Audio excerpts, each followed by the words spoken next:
So ఈ విధంగా అర్ధాలంకారాలు చూద్దాం. అర్ధాలంకారంలో మీకు ముందే చెప్పా, ఉపమా, రూపక, ఉత్ప్రేక్ష 3 ఉన్నాయండి. సరే, ఉపమా అంటే ఏంటి? క్లియర్గా ఉపమేయానికి ఉపమానానికి మధ్య వ్యత్యాసం కనిపిస్తుంది, తేడా కనిపిస్తుంది. అంటే నేను ఎవరితో పోలుస్తున్నానో, ఏది పోల్చడానికి ఎంచుకున్నాను అనేది, ఈ రెండింటి మధ్య. ఇప్పుడు నేను ఉపమా వస్తువు ఏది పోల్చడానికి ఎంచుకుంది? సపోజ్ ఉపమేయం ఏంటిది? వీడు, వాడు, ఎవడో ఒకడు, సమ్ XY పర్సన్. ఓకే, లాగా లేదా వలె అని చేస్తే ఏం చూపిస్తున్నాను నేను?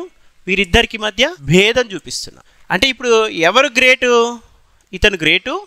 ఇతను లాగా ప్రయత్నం చేస్తున్నాడు. ఓకే, అతను సచిన్ లాగా, విరాట్ సచిన్ లాగా బ్యాటింగ్ చేస్తున్నాడు. అంటే సచిన్ లాగా సెంచరీలు కొట్టాడు, అంటే సచిన్ లాగా రికార్డులు బ్రేక్ చేస్తున్నాడు. అంటే అప్పుడు ఏమవుతుంది?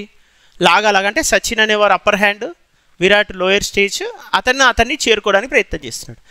నీ ముఖము చంద్రబింబం వలె ఉంది అన్నాం. అంటే చంద్రబింబం గొప్పది, నీ ముఖం అంత బాగుంది, ఆ లెవెల్లో ఉంది అని.